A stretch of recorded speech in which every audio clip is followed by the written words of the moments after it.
So ngayon papag-usapan po natin yung fourth impeachment complaint na final against VP Sara kung saan meron pong lampas sa 1/3 ng mga congressman ang nag-endorse. So explain ko po yung mga pwedeng i-argue ni VP Sara against dito sa nangyaring impeachment filing sa kanya at i-explain ko rin kung ano yung mga possible defenses and or arguments ng House of Representatives against dun sa mga explanation ko for VP Sara. Okay, so sa impeachment po, hindi naman po porket na in-endorse yan ng more than 1/3 of all members of Congress is ibig sabihin automatic tatanggalin na agad si VP Sara. Hindi po yan ganon. Ang trabaho lang po ng House of Representatives is to determine kung meron bang sufficient form, substance dun sa impeachment complaint para i-refer nila sa Senate yung tinatawag na Articles of Impeachment. Tapos yung Senate po, yun yung magta-try ng impeachment proceeding proper. Sila po yung magiging impeachment trial court. So para po mas maintindihan nyo or mas ma-visualize ninyo, yung Congress po, yung lower house po dito sa impeachment proceeding para po sila yung fiscal na nag-conduct ng preliminary investigation to determine kung there is sufficient substance, form para i-submit dun sa korte or sa Senate yung actual impeachment complaint. Kasi in regular criminal cases po kasi if it is subject to preliminary investigation, ang procedure po niyan is ifa-file muna sa fiscal, i-review lahat ng fiscal, tapos pagtingin ng fiscal sufficient yun siya, ifa-file niya yan ngayon sa korte para ma-file na yung criminal case proper. So parang ganyan din po yan sa impeachment. I-reviewin muna ng lower house, tapos pag sufficient siya, ifa-file or isa-submit po nila ngayon sa Senate for the impeachment trial. Pero tandaan nyo rin po, in an impeachment case, hindi naman po ito siya equivalent to a criminal case. Ang main purpose lang po ng impeachment is purely political, meaning ang objective lang po nito is tanggalin sa pwesto yung impeachable officer. Binigay ko lang po as analogy yung sa regular criminal cases kasi in a sense parang ganun po kasi yung procedure. Pero again, tandaan, hindi po criminal in nature ang impeachment, hindi po ibig sabihin porket na file or na endorse ang articles of impeachment is criminal na agad yung impeachable officer involved. So unang-una po ang tatandaan natin is that in the case of Francisco versus House of Representatives, yung 2003 case po, it is one of the landmark cases po talaga when it involves impeachment. Ang sabi po dyan sa case na yon is that unang-una hindi po pwede makialam yung korte kung what constitutes as an impeachable offense. So therefore, hindi ko po i-discuss yung substance ng impeachment complaint. However, ang pwede po gawin dito ng isang concerned citizen or ng aggrieved party is pwede naman po questionin kung nasunod ba talaga yung rules of procedure when it comes to the initiation of an impeachment complaint. At dahil po dyan, ipapakita ko po sa inyo ngayon kung ano ba talaga yung constitutional provision with regards to impeachment, the initiation of an impeachment proceeding. So explain ko po muna yung sa side ni VP Sara, okay? So titingnan po natin under the Constitution, nakalagay po dyan is that yung pag-initiate po ng impeachment complaint, dapat po niyan upon filing within 10 days po is malagay na yan siya sa order of business within 10 session days po. And then after po niyan, pag nasa order of business na po, within 3 session days naman po is dapat ma-refer na siya sa appropriate committee which is yung Committee on Justice po yan. So yan po yung under the Constitution, okay? Tapos titingnan din po natin dyan sa Constitution, nakalagay po dyan is yung House of Representatives din po has the power to promulgate their rules with regards to impeachment proceeding. So ngayon tingnan po natin yung rules ng 19th Congress in relation to impeachment proceedings. Ang difference po ng rules ng House of Representatives at ng Constitution is dun po sa rules ng Congress meron pong additional requirement which is dapat daw po i-file yung impeachment complaint sa Office of the Secretary General, tapos yung Secretary General is i-refer niya to ngayon sa Office of the Speaker. So dito po ngayon papasok yung first argument ni VP Sara. Kasi kung titingnan po natin dun sa constitutional provision regarding the filing, wala naman pong requirement na dapat sa Office of the Secretary General i-file and then a referral to the Office of the Speaker. Ang nakalagay lang po sa Constitution is that after filing po within 10 session days is dapat malagay na siya sa order of business ng House of Representatives and then after po ng 10 days is dapat within 3 session days is ma-refer na po siya dun sa Committee on Justice. So dito po lalabas ngayon yung first argument for VP Sara considering na yung additional requirement kung saan dapat sa Office of the Secgen muna i-file and then an eventual referral to the Office of the Speaker, pwede po niya matalo or it will go against dun sa 10 days and 3 days rule na required lang po ng Constitution natin, di ba? Kasi kung titingnan po natin ang nangyari po dito sa situation ni VP Sara, yung una pong impeachment complaint na final sa kanya was on December 2 pa po. Tapos ngayon titingnan po natin yung fourth impeachment complaint is today lang final which is February 5 or more than 2 months after the first filing, okay? At ang reason po kung bakit na-emphasize ko na important talaga na dapat sundin lang yung 10 days and 3 days rule ng Constitution is because once po po kasi na initiate na properly initiated na ang isang impeachment complaint, papasok na ngayon yung 1-year bar or yung prohibition to file another impeachment complaint. Okay, so yun po talaga yung importance itong dinidiscuss ko. Kasi kung susundin po natin yung constitution lang, yung 10 days and 3 days rule, dapat po matagal nang na-refer sa Committee on Justice yung impeachment complaint against VP Sara, okay? And as held po in the case of Francisco versus House of Representatives, the 2003 case, once po na-file na yung impeachment complaint at na-properly refer na po sa Committee on Justice, the impeachment complaint has been deemed initiated. Therefore, yung 1-year prohibition or bar to file another impeachment complaint already applies. Okay, so if apply po natin yan ngayon sa situation, since December 2 pa nga po yung una, kung nasunod yung 10 days and 3 days, dapat matagal na yung first 3 impeachment complaints is napunta na talaga sa Committee on Justice. At kung na-refer na yun sa Committee on Justice, itong pinaka-present po or pinaka-recent na impeachment complaint, the 4th impeachment complaint which was filed today lang po, February 5, is hindi na pwede tanggapin yan ng Congress because mag-a-apply na po yung 1-year prohibition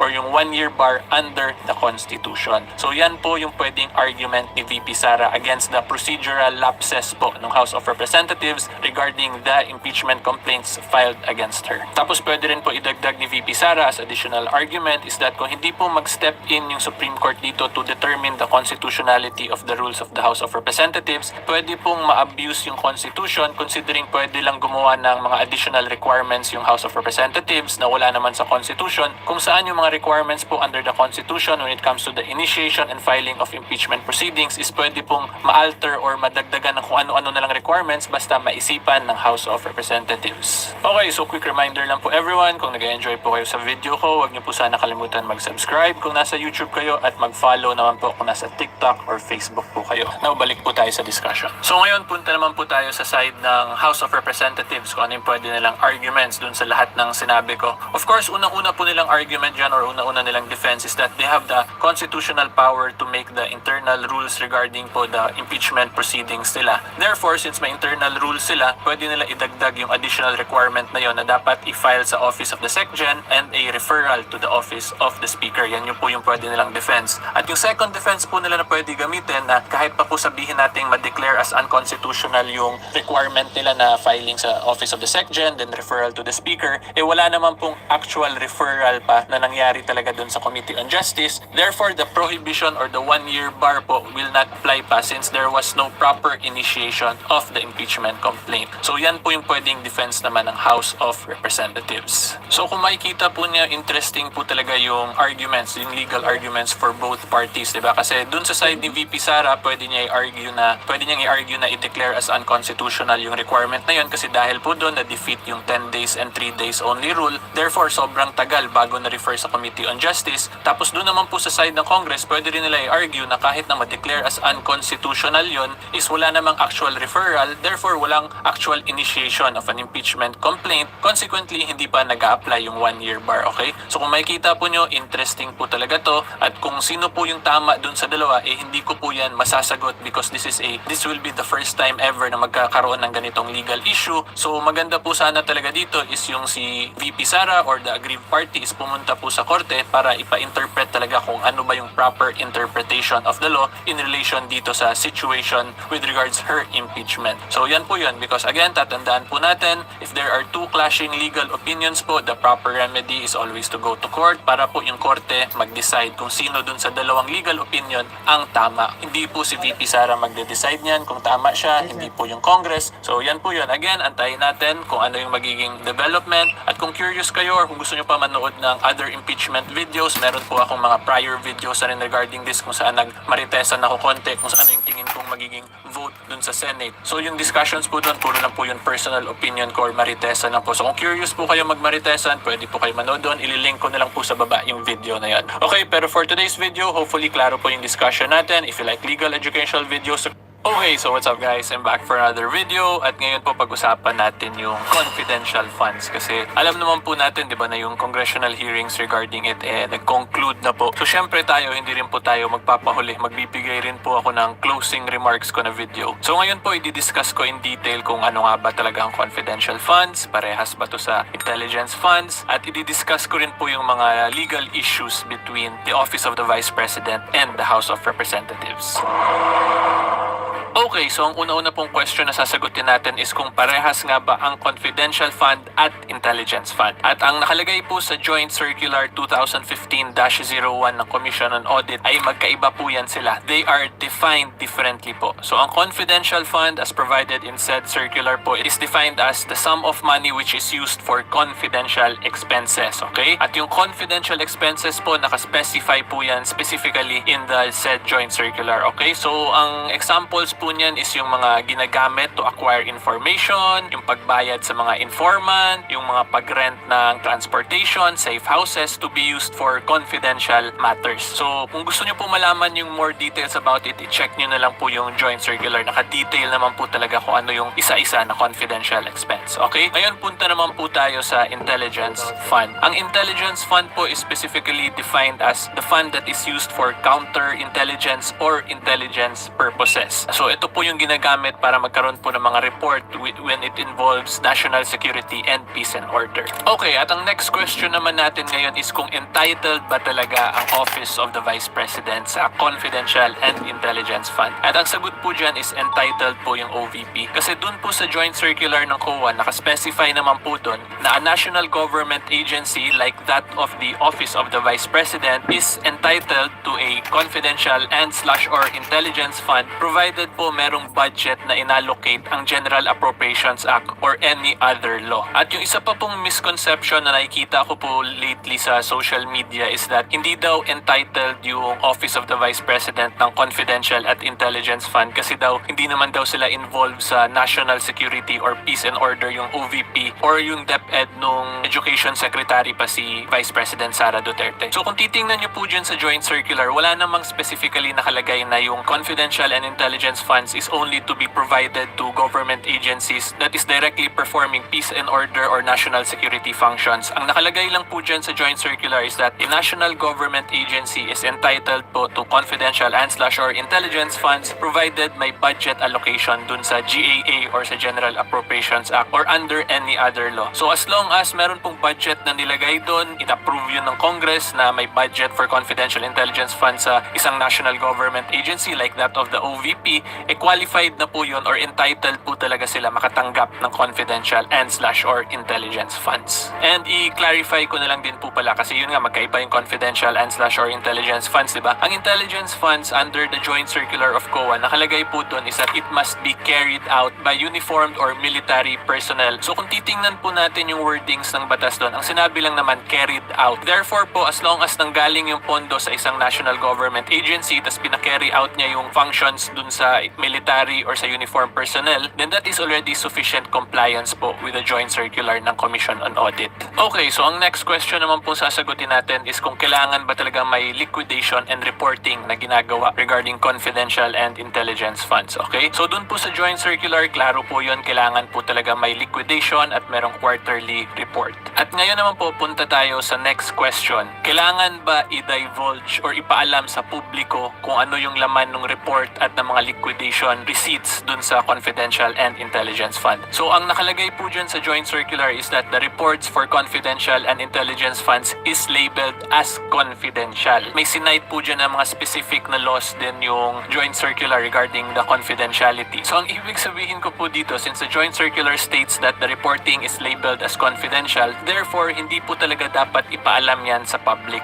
Because confidential matters po are those matters which affect peace and order and national security. So pag ipaalam mo po yun sa public, magkakaroon po talaga ng security risk na lalabas yung mga secret na ginagawa ng government regarding intelligence and confidential matters. Okay, so hopefully klaro yun guys. Ngayon, punta naman po tayo dun sa mga nangyaring legal issues between the Office of the Vice President and the House of Representatives. Okay, so ang nangyari po kasi dito, yung House of Representatives, as we all know, conducted a legislative inquiry in aid of legislation to investigate the confidential confidential funds and intelligence funds. Kung saan po yung pinatawag nila is yung Office of the Vice President and some of the staff po of the Department of Education. So dahil dun, since they were already touching on the liquidation reports of the confidential funds of the OVP and of DepEd, yung OVP po dito, sumulat sila ngayon dun sa COA, di ba, para hindi i-release yung documents. And they argued that since there was already an ongoing Supreme Court case filed, and of course, since the COA is an independent body, therefore dapat hindi i-release ng COA ang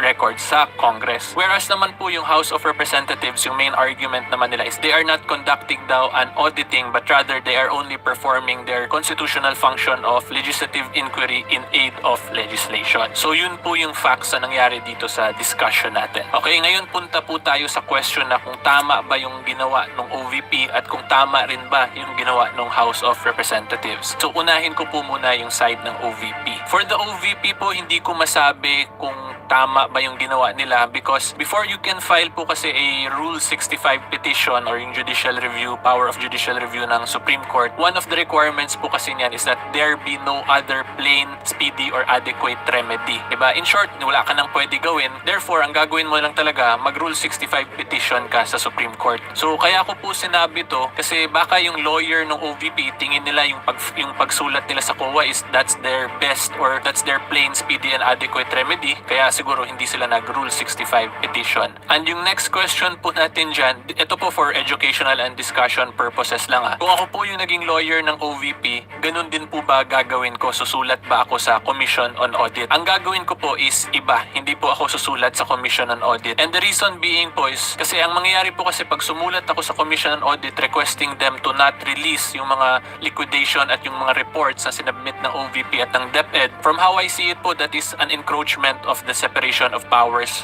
under the Constitution. Because we have to remember, the Commission on Audit is an independent constitutional commission, di ba, who conducts auditing functions. Meaning, since independent po siya, hindi po siya pwede diktahan ng executive, ng legislative, or ng judiciary. Yung dating po kasi nun, pagsusulatan natin yung Commission on Audit, para po kasing tinuturuan natin sila kung ano dapat yung trabaho nila. Which is, kung ako po tatanungin, hindi po dapat ganun. Because that is an encroachment on the separation of powers under the Constitution. So kung ako po, ang gagawin ko po dito is hindi na po ako susulat dapat sa COA. Diretso na po ako sa Supreme Court and I will file most likely a petition for prohibition against the Commission on Audit and against the House of Representatives. So una-una po against the Commission on Audit, yung maging argument ko po dito is that if i-release nila yung records, yung liquidation reports at ibigay nila yun sa Congress, that is also a violation of the separation of the doctrine of separation of powers. Kasi kung titingnan nyo po, pag nirelease ng Commission on Audit yung records, ibig sabihin, give up nila yung pagiging independent body nila as the only auditing body in the country as provided for by our Constitution, di ba? Kasi if you give that to Congress, ano pa yung purpose ng confidentiality nga yung mga records ng confidential funds and intelligence funds? Plus dapat kung titingnan po natin, ang trabaho ng Commission on Audit is sila talaga yung mag-audit at mag-verify ng legitimacy ng reports, di ba? So pag ibigay mo yan dun sa Congress, yun nga, it is as if that they have surrendered their being an independent body in relation po to their function as the sole auditing body under the Constitution. At ngayon punta naman po tayo sa House of Representatives. Yung magiging argument ko po against the House of Representatives is parehas lang din po against the Commission on Audit. There will also be a violation of the separation of powers under the Constitution because if the House of Representatives will be allowed to request certain letters, certain reports from the Commission on Audit, it is also as if that they are stepping into the auditing functions of the Commission on Audit. Kasi yun nga po, the Commission on Audit is an independent constitutional commission specifically created to audit. Therefore, pag i-request yun ng House, it is also as if that they are going to step in to the auditing functions of the Commission on Audit. And of course, alam ko naman na yung argument dito ng House of Representatives is that they are not performing an audit, rather they are performing a legislative inquiry in aid of legislation. However po, kung titingnan natin yung mga hearings na naganap sa Congress, kung ako po tatanungin na for educational purposes, for discussion purposes lang po to, ang tingin ko po talaga is that the House of Representatives po encroached on the auditing functions. Because number one, when they asked for the receipts, they were already reviewing how the money was spent in relation to said receipts. Eh, ano po ba tawag doon? That is already an auditing function, di ba? Kasi pinapagbangga na po nila yung resibo in relation to the actual money spent eh. Plus aside from that, they also started reviewing po yung genuineness and yung authenticity ng mga receipts, di ba? Kaya nga lumabas yung mga meme na Mary Grace Piatos. If you take into consideration question everything that the House of Representatives did. Kung ako po, sa tingin ko po, that is already performing an auditing function in a sense. At idagdag ko na lang din po pala, meron din po kasi tayong legal principle na nagsasabi na what you cannot do directly, you cannot do indirectly. So now, if we apply it to what the House of Representatives did, unang-una, they cannot directly do an auditing function because that is nga the sole power that is provided by the Constitution to the Commission on Audit. So ano po ginawa ng HOR? From how I see it po, they indirectly did an auditing function under the guise of a legislative inquiry in aid of legislation. So yan po yung one of magiging main arguments ko against the House of Representatives. And that is actually the reason po kung napansin ninyo dun sa Attorney Zulaika Lopez in Congress video ko, kaya ako minention at in-emphasize dun na excited din ako talaga at very interested ako sa case na to na umabot talaga sa Supreme Court. Because the legal principle that I mentioned, wala pa pong case na ganun kung saan dalawang constitutional provisions po yung nagbanggaan. As far as I know po, the current jurisprudence that we have is one involving po a presidential decree versus a constitutional provision. So doon, syempre, since lamang yung Constitution, dineclare ng Supreme Court as unconstitutional yung presidential decree. Okay, so pag dito, ang magiging issue kasi is that magbabanggaan yung oversight function or yung power to conduct legislative inquiries in aid of legislation ng Congress in relation to the auditing functions of COA. So kung meron sanang nag-file talaga ng case nito, may kita po sana natin kung hanggang saan talaga yung limitations ng oversight at legislative inquiry in aid of legislation function ng House of Representatives, or kung hindi ba magiging makukonsider na ba yun siya as yun nga, doing something indirectly what they cannot do legally directly, diba? Pero yun nga po, ang alam ko po, walang nag-file dito ng case yung Office of the Vice President did not file a case to the Supreme Court. So sayang, hindi natin malalaman kung hanggang ano talaga yung extent ng oversight at legislative inquiry functions in relation to the legal principle that I mentioned. So ngayon punta naman po tayo sa House of Representatives. Kung kunwari ako po yung lawyer ng HOR. So for discussion purposes po, for academic purposes, ang magiging argument ko lang po is yun nga po, parehas lang din sa ginagamit ng House of Representatives na they are conducting an legislative inquiry in aid of legislation and not an auditing function. Yun lang po yun, very straightforward argument at defense lang po yung gagamitin ko if I was a lawyer for the HOR. So in conclusion, yan ko na lang din po na personally ako po nasayangan ako na wala talagang nag-file sa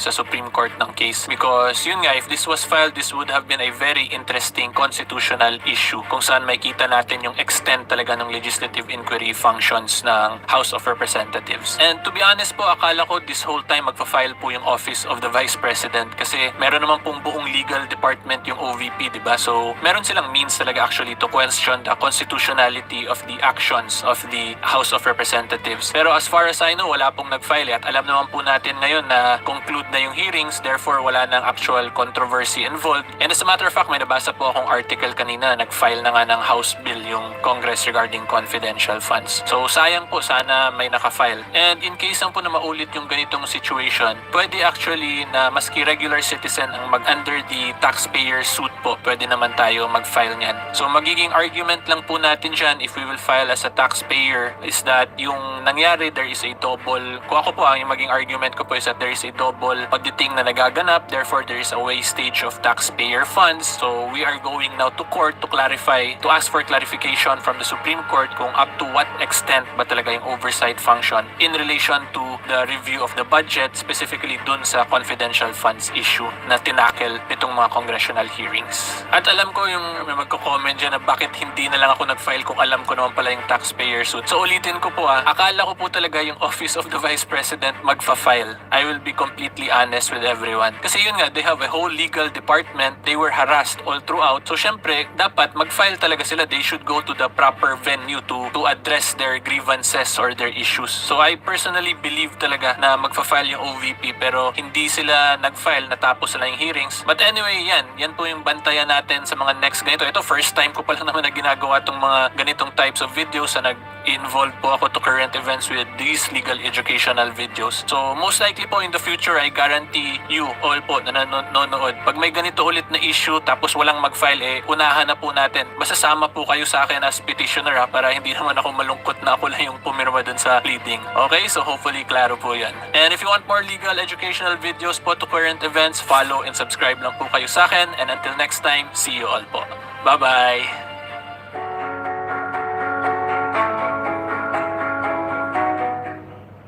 Okay, so what's up guys? I'm back for another video at ito na po yung second part ng impeachment video natin. Dito po tayo magmamaritesan. Pero before po dun sa maritesan portion natin, wag po muna kayong masyadong excited ha. Meron muna akong gustong saguting iilang legal questions. Ito po yung pinaka-common na legal questions na nakita ko dun po sa comments ng last impeachment video natin. Okay, so sagutin ko po muna yon. Okay, so number 1 po, the first legal question that I've been frequently getting is, ilang impeachment complaint daw po ba pwede i-file against an impeachable officer? So yan po yung isa sa misunderstanding. Hindi po kasi number of impeachment complaint ang binibilang nung yung bar or yung 1-year prohibition under the Constitution. What is counted by the 1-year constitutional prohibition is number of impeachment proceedings po yan. So every year there can only be 1 impeachment proceeding initiated po against an impeachable officer, okay? So ano po ba ang difference between impeachment complaint and impeachment proceeding? Yung impeachment complaint po, ito lang yung reklamo na fina-file to initiate an impeachment proceeding. Pero yung act po of filing is not sufficient to fully start the impeachment proceeding. That has been decided already in the Francisco Jr. versus House of Representatives case. Yun din yung kasong diniscuss ko last time, pero ito kasing kaso is very extensive when it comes to impeachment proceedings, and it also covers regarding the initiation of impeachment proceedings. So sabi po ng Supreme Court sa kasong yon, the impeachment proceeding is deemed initiated upon the filing of the impeachment complaint and upon the referral to the Committee on Justice. Okay? So ang ibig sabihin ko po dito, pwede po madaming impeachment complaint ang i-file provided hindi pa na-initiate ang actual impeachment proceeding, which is yung filing and the referral to the Committee on Justice. So in other words, kung meron pong isang impeachment complaint na final, tapos hindi pa yun na-refer sa Committee on Justice, tapos may nag-file ulit ng isa pa, may nag-file pa ulit ng isa pa, di may tatlo na. Unless and until isa doon is na-refer sa Committee on Justice, pwede pa rin po magdagdag ng impeachment complaint. So once nandun na sa Committee on Justice, doon po mag-a-apply na yung 1-year ban, hindi na po sila pwede tumanggap ng impeachment complaint. Okay, so hopefully klaro yon. Okay, and yung second question po na lagi kong nakikita is kung pwede pa ba tumakbo si VP Sara kung ma-impeach nga siya if ever magkaroon ng conviction dun sa impeachment proceeding. At yung sagot po dyan is hindi na po pwede tumakbo. The Constitution is very clear regarding this po. Impeachable officer who is convicted in an impeachment proceeding shall be prohibited from holding any office under the Republic of the Philippines. Therefore, VP Sara can no longer run, assuming po na magkaroon siya ng conviction sa impeachment proceeding. Okay, and yung last legal question natin for today before we go to the maritesan portion is bakit daw si President Erap, former President Erap, nakatakbo pa bilang mayor, and actually nakatakbo pa nga siya as president ulit noong 2010, di ba? And the reason for that po is because there was no actual impeachment conviction po against President Erap. Yun po yung interpretation ng Supreme Court dun sa case niya. Ang sabi po ng Supreme Court in Erap's case was that he is deemed to have resigned nung nag-step down siya, yung sumakay-sakay na sila dun sa bangka doon sa Pasig River, nagbabay-babay, deemed resigned daw siya nun. Therefore, there was no actual impeachment conviction against President Erap. Consequently, yung prohibition po to run or hold any public office under the Republic of the Philippines did not apply to President Erap. Okay, so what's up guys? What's up? Okay, so this is Mr. Neil Abayon guys. This is no longer Attorney Neil Abayon. Pero before po tayo mag-start sa maritesan guys, kung nag-enjoy kayo dun sa first part of the video, sana naman makasubscribe kayo sa aking YouTube, at kung nasa TikTok or Facebook kayo, sana makafollow din po kayo. Okay, so now let's start the maritesan. Okay, so this is the first maritesan video with yours truly, Mr. Neil Abayon, for today. So, before po tayo mag-start, may konting clarification lang po ako. Kasi, in-advise po kasi ako ng mga senior lawyers ko na wag ko na daw i-discuss yung substance because I was reminded of the sub judice rule po. And of course, as a young buck in the legal profession, the younger po of my seniors, syempre kailangan din po natin pakinggan yung wisdom nila. Kasi mahirap na baka makasuhan tayo. Lalo na daw po since political subject matter yung dinidiscuss ko. Medyo mainit. So just to be safe, wag na lang daw i-discuss yung substance. Pero hindi naman po dahil doon matitigil yung maritesa natin. Ang i-maritesa na lang po natin for today is the procedure and what to expect po sa impeachment proceedings. And this is still going to be considered as maritesan, as hearsay, because these are all my personal opinions dun sa possible outcomes ng impeachment. Because unless and until nangyari na talaga yung actual na mangyari sa impeachment, hindi po natin masasabi, di ba? Therefore, chismis, hearsay lang tong mga sinasabi ko regarding it. Anyway, tama na po yung disclaimer. Let's start the maritesan po. Okay, so ito pong maritesan natin, kahit yun nga, maritesan lang to, i-ano ko pa rin po yung qualifications why I have this knowledge or idea regarding the House of Representatives. Ako po personally, I was a former member din po ng House of Representatives, specifically in the 17th Congress, and I was elected as an assistant minority leader then, tapos na-promote po ako later on as a deputy minority leader. I was 28 years old that time. I was actually the youngest member po of the House leadership. So medyo may idea po talaga ako how the procedure goes on in the House of Representatives, okay? So yung una-una pong gusto ko i-discuss today is kung meron pa ba talagang sapat na time yung House of Representatives para mapag-aralan ng Committee on Justice yung impeachment complaint. So under po the procedure, under the Constitution and the Rules of Procedure ng House, meron po yung 60 days, 60 session days, hindi po regular days kundi session days. And yung session ng po ng Congress is from Monday to Wednesday lang po yan. Okay, so meron po ang Committee on Justice ng 60 session days to determine, review, and resolve po yung impeachment complaint, whether there is sufficient substance and form, na comply ba yung procedural requirements. Pero we also have to take note na yung 60 session days, hindi naman po yun siya absolute. Yun lang yung limit. So pwede paiklian ng Committee on Justice na maayos nila lahat, ma-resolve nila lahat less than 60 days. However, we have to remember po na yung petsa ngayon is already December 6. Ito, nung nirecord ko po tong video, it's currently December 6, di ba? And two weeks from now, it's already Christmas season. Point ko po dito, yung Congress po kasi, nagre-recess po yan sila more or less on the second going to third week of Congress. So 2 weeks from today, December 6, that's already December 20. So most likely recess na po yung Congress yan. So pag recess yung Congress, hindi na po aandar yung Committee on Justice. So currently, sa nakikita ko po, if we will just base the impeachment proceeding from the last 2 impeachment complaints filed, which is yung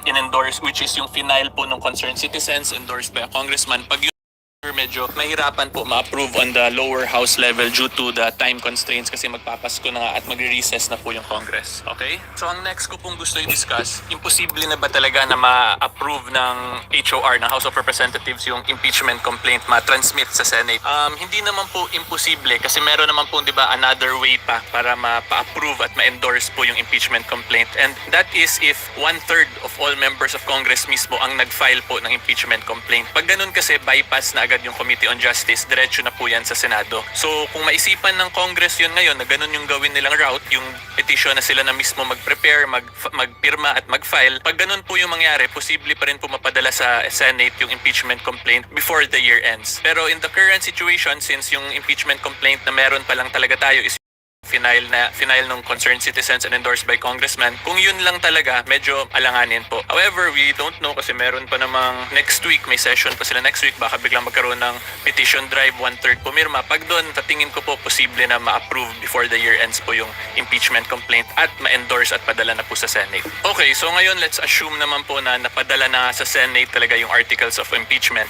May iba po kasing nagsasabi na alanganin daw kasi by February, campaign season na po ng senator, di ba? So therefore, hindi na po yan magagampanan ng Senate yung trabaho nila as an impeachment court, as the judges po in an impeachment proceeding. However, we have to remember po na ang trabaho po ng Senate to function as an impeachment court is a constitutional mandate po yan sa Senate. Okay? Whereas yung trabaho po ng senator na mag-campaign during the election season, the campaign season, that is not under the Constitution po. That is only provided by our laws. So ano po ba yung point ko dito? Ang point ko po dito is tandaan po natin yung diniscuss ko na in my previous videos na doctrine or principle of constitutional supremacy under the Constitution, di ba? So tingnan po natin, ang mandato po ng senators to conduct and become the impeachment court in impeachment proceedings is a constitutional mandate po yan. Whereas nga, yung duty nila para magkampanya is only under our election laws, regular laws lang po. Therefore, kung magbanggaan po yun, talo po yung election laws natin and yung duty nila under the Constitution as an impeachment court will reign supreme over their duty to campaign under regular election laws. Okay, so hindi po rason yun na magkakampanya na sa February, therefore hindi na magagampanan ng Senado. Kasi kung mapadala talaga yung articles of impeachment sa Senado, kailangan nila gampanan yung constitutional mandate nila or yung trabaho nila na required ng Constitution. Hindi po dapat yung election laws yung i-priority nila. Therefore, tutuloy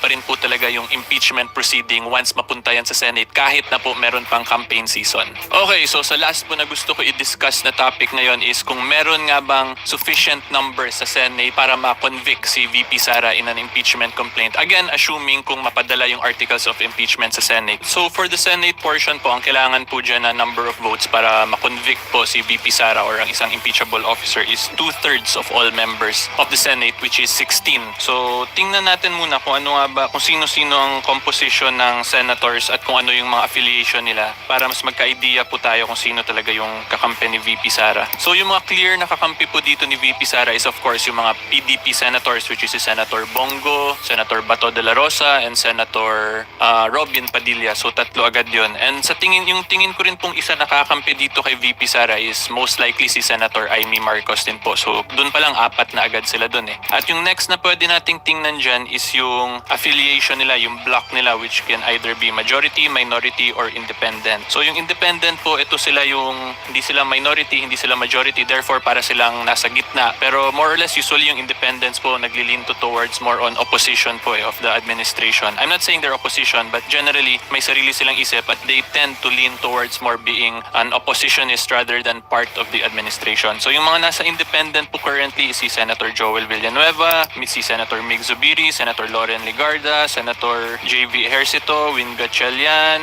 and si Senator Nancy Binay. So ilan yun sila? Nancy, so 6 na yun sila agad. Yung feel ko na medyo clear na will probably vote against the impeachment, sa tingin ko lang po, personal opinion ko lang to, is Senator Joel Villanueva. Isa po yan siya. Kasi kung titingnan po natin yung mga last statements si Senator Joel Villanueva, he is very pro VP Sara Duterte Act, diba? He actually wanted to increase the budget po of the Office of the Vice President. So doon pa lang makita mo na mas parang friendly siya kay VP Sara. And yung next yun si Senator Mig Zubiri, which is the former Senate President po of this Congress who was ousted and replaced by the current Senate President Chis Escudero. So Mig Zubiri most likely probably has hinanakit or grudges against the administration. So there's also a high chance na he will probably vote against the conviction po of VP Sara. So doon ilan na yun sila? Senator Joel, Senator Mig. So dalawa, 6 na agad yun sila. And then tingnan po natin yung isang independent, si Senator Loren Legarda. Ngayon si Senator Loren is very very quiet. So kung susundin po niya yung mga kablock niya sa independent, yung majority or indecision, there's also high chance na si Senator Loren will probably follow dun si Senator Joel and Senator Migs. Pero hindi ko rin talaga fully masabi si Senator Loren eh. So para siyang 50-50. Anyway, so ngayon 4 plus 2, so may dalawang clear, 6 na agad dun kay VP Sara. Si Senator Loren, di pa tayo sure. Yung next independent is si Senator Win Gatchalian. Si Senator Win Gatchalian, I'm not sure kung susunod to siya considering yung brother niya, si Secretary Rex Gatchalian, is currently the Secretary of the DSWD. However, he is still in the independent block and usually naman magkakaibang personalities pa rin naman po yan sila although they belong to the same family. Pero Senator Win Gatchalian is an independent person, hindi naman po yan siya under ng brother niya. So I guess he's also 50-50 pero more on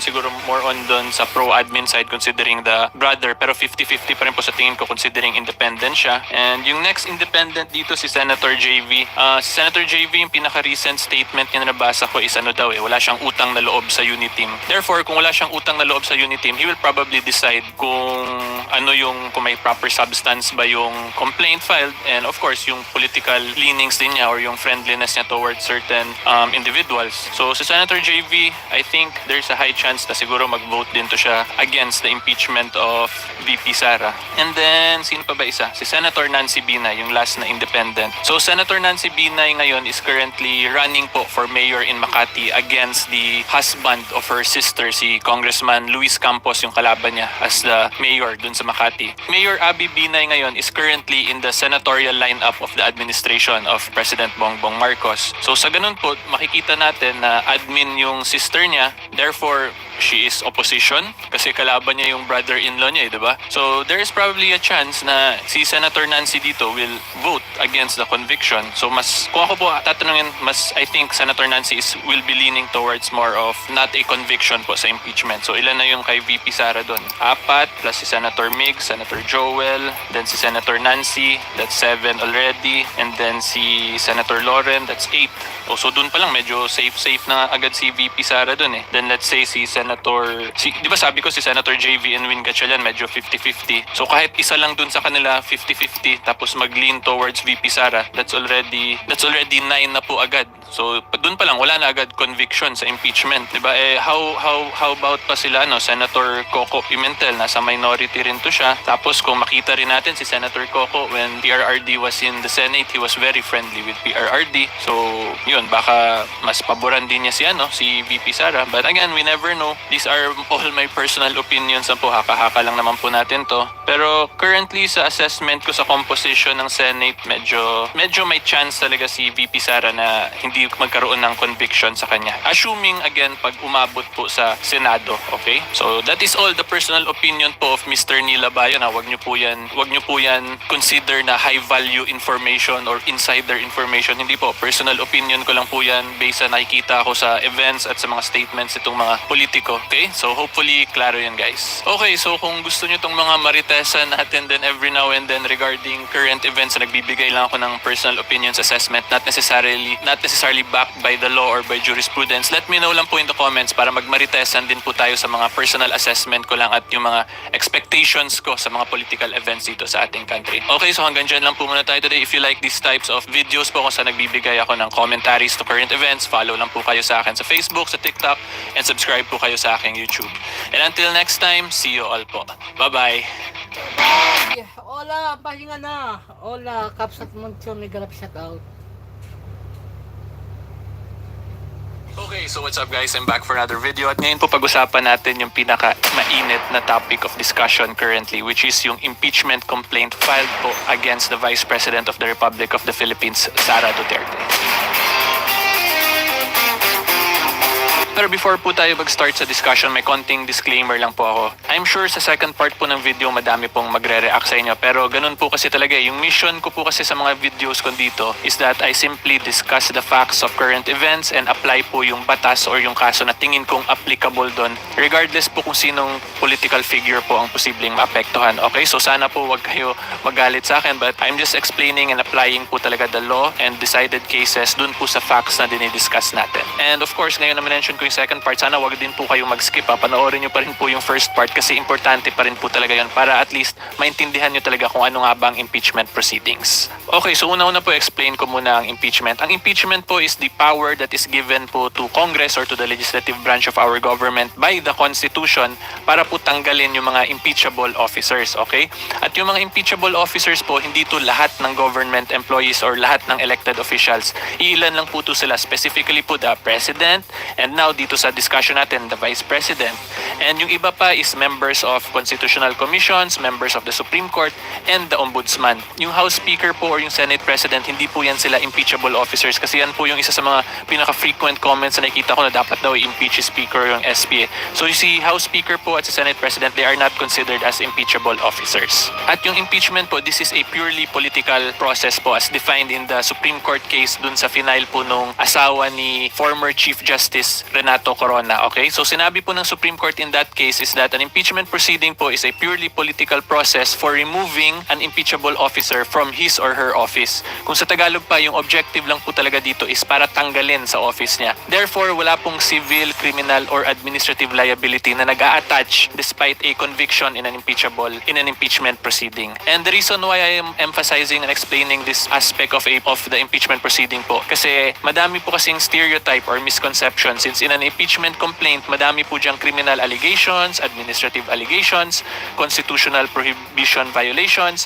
Therefore, kung ikaw po wala kang idea, it would appear na criminal in nature tong impeachment proceeding. Pero hindi po yun ganon, kinlaro na po yun. It is purely political for purposes of removing the impeachable officer from office and not to render a judgment of conviction in a criminal case or to give civil liability or administrative liability to an impeachable officer. Okay, so hopefully klaro yun. Now, let's go naman po to the process of impeachment. So yung impeachment po, this is an exclusive function given by our Constitution only to the legislative branch. Yung legislative branch po, yan po yung Kongreso natin. And under our Congress, there are two houses po, the lower house and the upper house. Yung lower house po, ito yung House of Representatives, okay? Yung upper house naman, this is the Senate of the Philippines. So dito po ang function ng lower house, sila po yung nagre-receive or nagfa-file ng mga impeachment complaints. And as a matter of fact po, dito sa current discussion natin, ang nangyari po dito is is merong concerned citizens na nag-file ng impeachment complaint na in-endorse po ng isang congressman. So yan po isang option. Another option din po na pwede gawin dyan ng House of Representatives is yung sila mismo, yung mga congressman mismo, pwede po sila mag-file din directly. Okay, so after po ng filing of an impeachment complaint, yung next stage na po dyan ngayon, pupunta na po yan sa Committee on Justice. So yung Committee on Justice po, ito po yung magko-conduct ngayon ng mga deliberations, ng hearings, ng review to determine whether or not may sufficient substance nga ba talaga yung impeachment complaint filed. And after po the Committee on Justice level, pupunta na po yan ngayon sa plenaryo, sa plenary para pagbotohan ng members of Congress. And yung required number of votes po sa Congress para ma-approve yung impeachment complaint is 1/3 of all members. At dito rin po ninyo makikita kung gaano talaga ka-powerful yung plenary functions or plenary powers of Congress. Kasi kahit na po let's say yung Committee on Justice mag-suggest na it should be dismissed, the impeachment complaint should be dismissed, etc. etc. Pero pag 1/3 of all members of Congress will vote na dapat i-approve pa rin yun at para dun sa 1/3 na yun there is sufficient substance and form dun sa complaint, wala pong magagawa yung Committee on Justice but to surrender po dun sa decision ng 1/3 of all members of Congress. Yun po kasi yung essence talaga ng plenary powers of Congress because again, like what I have discussed in earlier videos,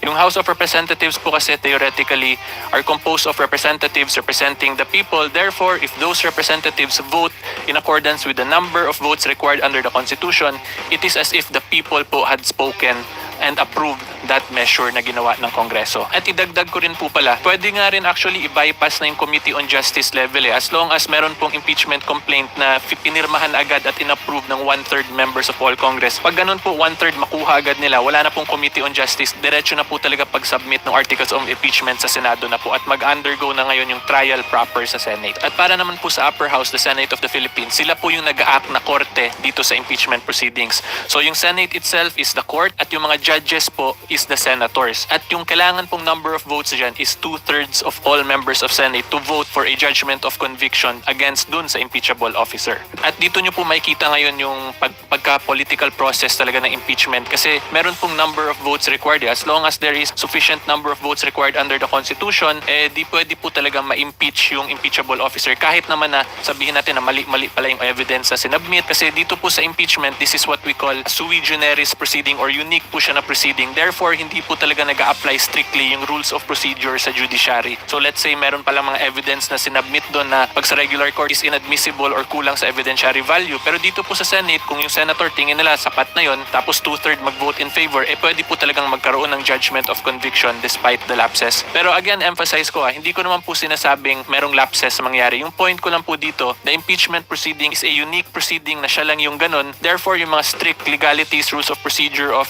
the judiciary, that's not strictly apply to impeachment proceedings. At again, dun po lalabas ngayon yung pagka-political process niya na as long as nga makuha yung number of votes, talagang magkakaroon ng impeachment. So dun po makikita niyo yung pagka-numbers game po talaga ng impeachment proceeding. At ngayon punta na po tayo sa second topic of our discussion, which is yung what constitutes an impeachable offense. Okay? So under po the Constitution, meron po yung specific grounds na nilagay dyan: betrayal of public trust, other high crimes, culpable violation of the Constitution, treason, and graft and corruption. Yun po yung specific grounds. So kung sino po magde-determine kung what constitutes an impeachable offense dun sa limang yun, syempre yung lower house po yung magde-determine yan. Kasi yun yung sinabi ng ating Constitution. And because of that, dito ko na po ngayon i-explain sa inyo yung kaso na Francisco versus House of Representatives. Kung saan may isa pong issue in that case, tinanong dun nung nag-file ng kaso kung what constitutes an impeachable offense. At alam nyo po ang sabi ng Supreme Court doon, what constitutes an impeachable offense is a purely political question. Okay? Ibig sabihin po ng purely political question, it is a question that is addressed or given by the Constitution to a specific branch of government, which in this case is the legislative branch or the Congress. So ano po ba ibig sabihin pag may political question? Ibig sabihin po dyan, hands off yung Supreme Court.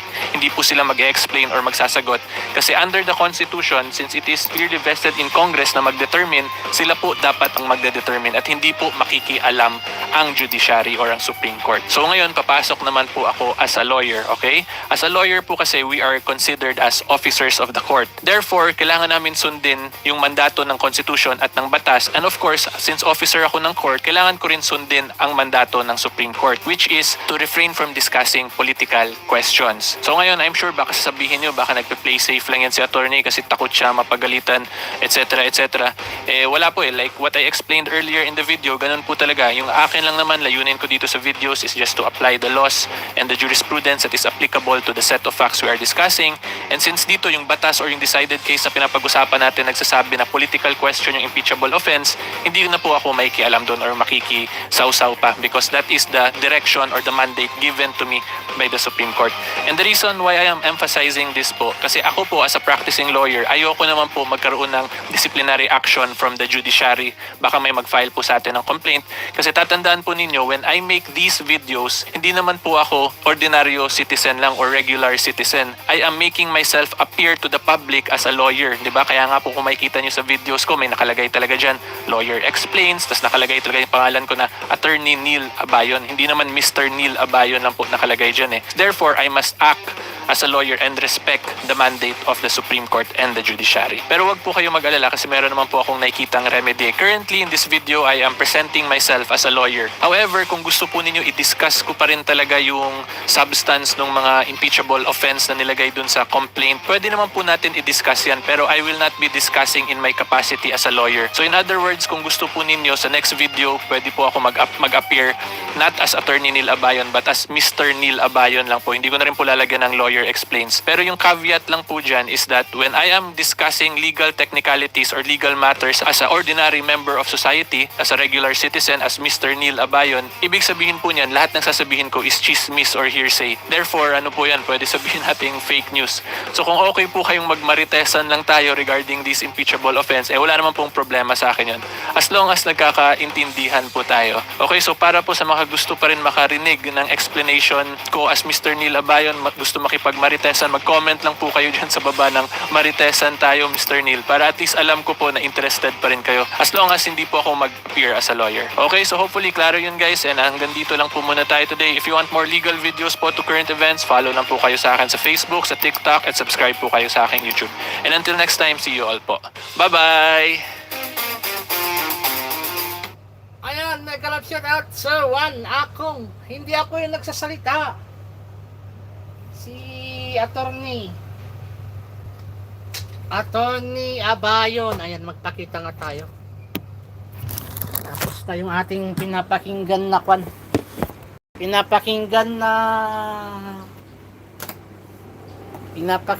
na reaction video ni Attorney Abayon. Ayan. Yan, tapsakan nga natin yung yung upcoming premiere.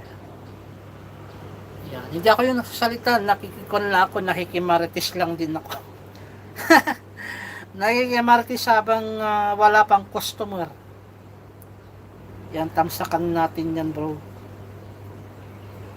Ang yung upcoming premiere. Salamat sa pa-blessings ha, Sir Juan Akong. And your Mayor Bay. May kalapsyat at dyan, your Bay. Your Kinex, may jacket ka na. Your Kinex. Ayan, tamsakan lang natin si Sir. Ilan na ba yung tamsak niya? Tamsak dikit. Ayan, ay 5.0. 5.06, 22 tamsak. Sige, dagdagan pa natin yan. Tamsakan natin. Ayan. Okay. Orwell Abenes.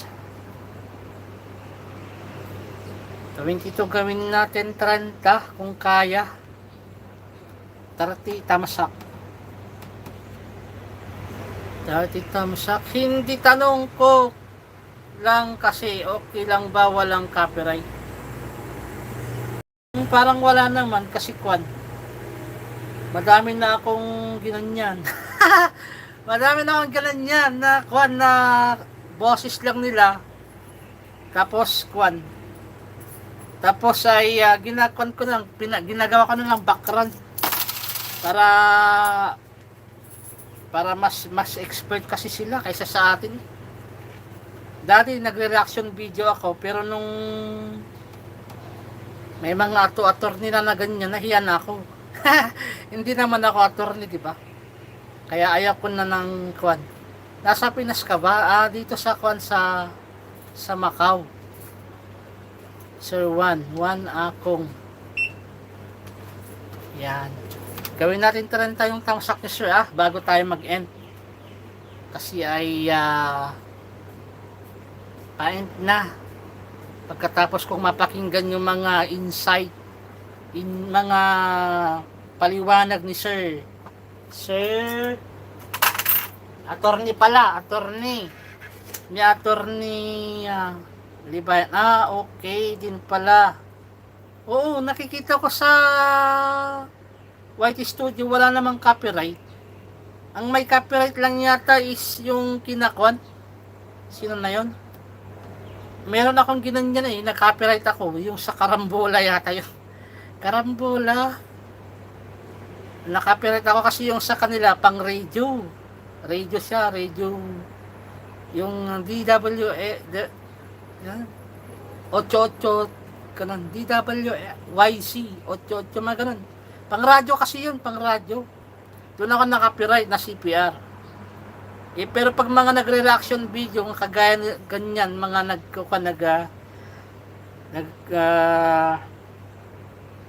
nagre-reaction lang na ganyan, nagbibigay ng advice, opinion, I think wala yata, wala. Mahaka pala, ako din sa Bermuda Island. Saan yung Bermuda Island, bro? Saan yung Bermuda Island? Sana all may island Sarap maligo sa island. Dito walang pwede. Ang pangit yung beach dito. Maputi. Kaya walang naglalangoy-langoy. Walang naglalangoy-langoy. Walang lumalangoy. Ayan. Gamitin ko isa kong cellphone para mapagkuhan natin. Mapaikot natin yung subscriber mo sir.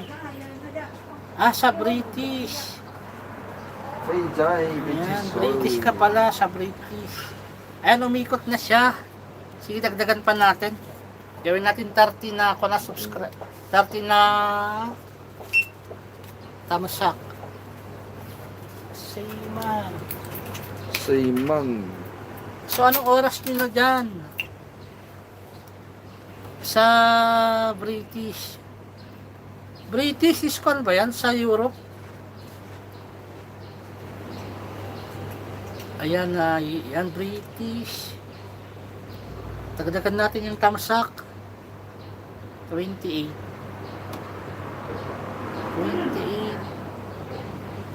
Hindi ko nabakasan para dire check mo sa Google. Ayun Hindi ko nabakasan para mabilis. Tamsak dikit. Ayan. British Island. Ayan, itarinta na natin 30 tamsak sa yung upcoming premiere po. Upcoming premiere 29. Ayan, 29 na siya. Alright, 29.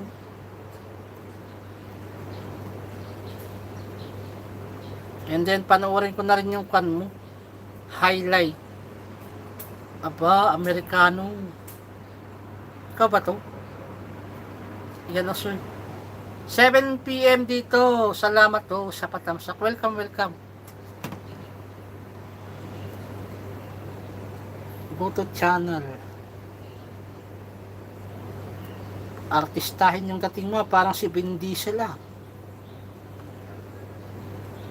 Si Vin Diesel yung Hollywood actor. Yan. Okay, 30 na. Sige, sa more pa. Habang di pa ako mag-end. Switch account pa natin. Switch account. Ayan, nag-try lang. Nagulat ako Parang seryoso masyado. Seryoso. Ayan. Maghanap na tayo ng iba. Ibang video mo, bro. So, gabi na pala sa inyo. Umaga na namin. Diba? Ayan na, 31 na. Pag ganyan na tatawag ka sa Pilipinas, gabi na dyan. Pero sa bagay, ikon pa lang, maaga pa dyan. Kaya isang araw yung yung pagitan. Umaga namin, araw nyo dyan, parang yung kanta, long distance relationship. Napupuyat dahil sa kapag gabi naman sa Pilipinas, umaga nyo dyan, di ba? Unlike dito sa Macau, malapit ka na sa Silver. Hindi malayo pa yan, bro. Baka next year pa. Baka after 3 years pa. Kasi tinigil ko ng mag short video. Tinanay ko ng isang araw mag short video. Tapos tinamad na naman ako ngayon mag short video. Kaya ewan kasi nakakakon din sa Pinas ngayon. Oo, 6:43. Ngayon 6:40. Parehas lang yung Pinas at saka dito yung oras. Same lang. The same. Ayan, Guto channel. Ginuguto channel na kita, sir, kasi nga ang aking live ay vertical. Di na ako nag-stream yard. Sayang yung oras kasi pag stream yard eh. At least dito sa vertical, direct yung oras. Ang aking WH bagsak na eh. Ayaw mag-green. Maglilimang araw ng nabagsak. Araw-araw naman ako nagla-live, kaya lang hindi niya kayang iangat. Maliban na lang kung aabot ng 3 oras, siguro ganun. Ayaw ko naman ng maraming ganun. Tama na, dapat nga to 30 minutes lang, kaya lang ay magkakasunod yung video niya, si Atty. Bayod. Kaya ayan, napasubo. May 1 oras na pala. Ang bilis ng oras, may 1 oras na pala. Ako, kakabalik lang YT kasi nag-back to 0 ako sa YT. Oh, yun pala. Monetize ka na ba? Ilan na pala yung subscriber mo? 5,000. Alagaan mo yung watch hour mo. Kasi pag hindi mo inaayos yung watch hour mo, madidemonetize ka. Kahit mag short video ka na lang kasi pang din yun pang sa watch hour. Kailangan mo mag-live. Kahit update lang para may watch hour ka na pumapasok kahit konti kasi madidemonetize ka. Sayang yung channel mo. Ang aim lang naman natin kahit hindi tayo kumita, di ba? At least may ads, di ba? Ay okay pa rin, may ads. Oo, sayang kahit konting kita, oo. Kahit wala tayong kita, importante may ads. Kasi pagbalik natin sa Pilipinas, naging 40, naging 60 ka na, senior ka na, at least sasabihin mo sa pamilya mo, hindi, para kang artista. Bakit? Pag tinanong nila, bakit ka parang artista? Meron akong video, may ads, di ba? Kalain mo yun? Akala natin yung pinapanood lang natin sa TV may ads, may commercial. Kaya pala din natin, magkaroon ng ads, di ba? So yun yung purpose. Kaya ang problema lang natin pag na-demonetize tayo, yung wala ng ads, wala na rin sigla, wala na rin gana, hindi ka na rin mag-upload, hindi ka rin magpapakita. Oo nga, ako 62 na. Uy, 62 mo na pala, sir. Hindi halata, pati nga sa tsura mo. Hindi ka naman mukhang 62 dito Binibiro mo ako, sir, mukha ka lang naman 55. O mas mas bata pa, mga 50, ganun. Mga wala pa yatang 50. Ang bata mo kaya dito, ayan Oh, wala ka pa naman nasa, parang hindi tayo nagkakalayo. Di tayo nagkakalayo ng edad. Talaga. Nasa 40 plus ka lang yata, ginujoke mo ako sir, 62 ka na pala. Oy, sana all. Ang pan mo pa, Wow. ang yang tignan. 應該有啊。 You look young sir, Ano ba yung sikreto mo dyan? Bakit parang... 幾隻有冇？哦，唔講啦。唔係我呢度一齊嘅，你俾咗做咗呢個先。 Samsap. 哦哦 Samsap. ，OK OK OK OK，做咗你。唔緊要唔緊要唔緊要，慢慢我諗住你，我因為你我其實做。唔緊要啊，邊個先一樣？唔該曬你。你攞頂乾我又有咗有啊有啊 多謝啊。 ，thank you。我要頂乾面。香港人真係呢啲。係啊。又係坐喺度啦。 Isay. 好，thank you。 Diba? Nalungkot nga ako. Nawala yung $10 ko, ads ko. Kasi kailangan mo siyang icon. Tawag dito. Parang pag nasa YouTube tayo, parang may cancer. Like pa natin yung may cancer, may pasyenteng cancer. Kailangan mo siyang alagaan. Kailangan mo siyang, kumbaga sa pasyente ay kailangan mo siyang bigyan ng gamot. Araw-araw, ganun. English ba yung nagsasalita dyan? Cantonese. Yan po yung salita nila. Sarang, good morning dear. Cantonese bro, Cantonese. Ayan. Ilang tamsak na? 36, ayan, 36. 36. Tamsak. Saranggola. Yan, hindi ko maklik yung kay Saranggola kasi ko vertical vertical yung aking YouTube channel na try natin. Hindi rin pala ko na ang aking, kaya manual search na lang. Isisarang ang hirap manual yan kasi Koreana. Ano yun sa'yo? One ako. Maganda tungkan mo kasi searchable lang. One ako. Apelido mo pa to? One akong sir. Ayan na, 5.8 ka na. Umikot na ulit. Ikot lang, 37. Tamsak. Sige. I-40 na natin. Kaya pa ba? Habang dito pa rin nag-end. 38. Sarang, just for a moment at tapusin ko lang si Sir Ako. Ayan. Salamat po dear. Sabi ni Saranggola. 5.8. 38. 2,000個嚟搞掂。 Ayan no.嚇？ Mamaya hasay. Sangkway One ako. Sangkway. 收工未啊 Thank 你？ you. 你收工未啊？俾嗰蚊我唔要咧，港幣嚇港幣1蚊。有冇啊？ Wala. 炒得冇？ Wala. Ang arte naman itong customer ko na to. Oh, how are you my brother? Long time no see. 39. And you drunk again Why you drunk? You go to dito? Drink. You drink? You drink again? Oh my God. I want whiskey. You have